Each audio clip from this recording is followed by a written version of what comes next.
ये किस्सा एक साबिर औरत का है। इस औरत को हर बार अल्लाह औलाद नरीना से नवाजता था, मगर सिर्फ चंद महीने बाद उसका बच्चा फौत हो जाता था। उस औरत ने अपने इस दुख पर सब्र का दामन थामे रखा।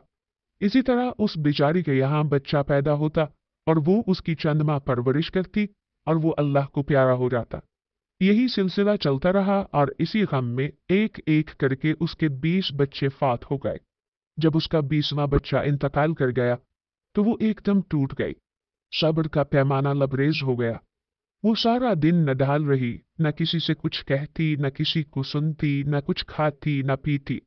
इसी तरह रात को वो नढाल सी कैफियत में उठी, वुजू किया और फिर जाय नमाज बिछाकर 2 रकत नफिल अदा किए। सलाम फेरने के बाद उसने दोनों हाथ दुआ के लिए उठाए, गिड़गिड़ा कर दुआ मांगने लगी कि ए मेरे मालिक, मेरे परवरदिगार, मुझसे ऐसी क्या खता हो गई है कि मेरा बाप एकदम वीरान कर दिया तूने। मेरी ऐसी कौन सी गलती की सजा तू मुझे इतनी सख्त दे रहा है कि मैं सब्र भी नहीं कर पा रही हूँ। जिस औलाद को मैं 9 माह अपने खून से पालती हूँ, फिर चंद माह में उसे खो देती हूँ। मेरी ऐसी कौन सी खता है जिसकी वजह से मुझे इस कदर घुटन सजा मिल रही है। आए दिन मेरा दिल गम का शिकार हो रहा है कि मेरा बच्चा परवान चढ़ेगा भी कि नहीं। ए दुखी दिलों के सामने मेरी गम की दास्तान को सुन और मेरी मुश्किलें दूर फरमा। ये कहकर वो रोते रोते उसी जाय नमाज पर सो गई। नींद के आलम में उसने ख्वाब देखा कि वो बहुत ही कोई खूबसूरत जगह है जहां वो मौजूद है। ऐसे कुशादा बागात जो शायद उसकी आंखों ने कभी देखे नहीं होंगे। वो चलती हुई आगे बढ़ी तो उसे चांदी से बना महल दिखाई दिया। वो कुछ वक्तों तक उस महल की खूबसूरती में ही खो गई। जब वो महल में दाखिल हुई तो वहां उसके 20 बच्चे मौजूद थे, जो उसे देखकर उसकी तरफ लिपट गए। उसने उन बच्चों को प्यार किया कि इतने में रैब से आवाज आई, ए बंदी, जो तूने अपनी औलादों के मरने पर सब्र किया था, ये तेरे उसी सब्र का इनाम है। उसी वक्त उस औरत की आंख खुल गई। जो चेहरा गम की ज्यादती से उतरा हुआ था, अब खिला खिला लगने लगा।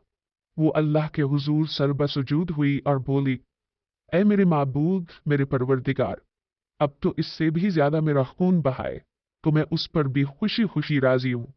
अब अगर तू सारी जिंदगी मुझे इस हाल में रखे तो भी मैं खुश हूं।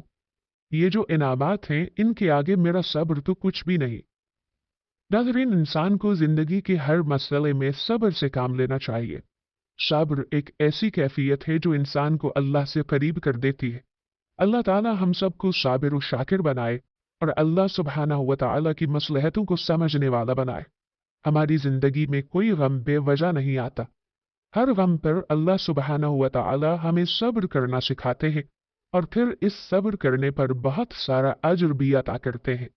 और याद रखें, हर मुश्किल के साथ आसानी है और अल्लाह सुब्हानहू व तआला ऐसा रहमान परवरदिगार है कि हर मुश्किल के साथ दुगनी आसानी देता है। और अल्लाह किसी जान पर उसकी ताकत से ज्यादा बोझ नहीं डालता। अल्लाह हम सबको अपने अहकामात पर चलने वाला बना दे। आमीन तुम आमीन या रब्बुल आलमीन।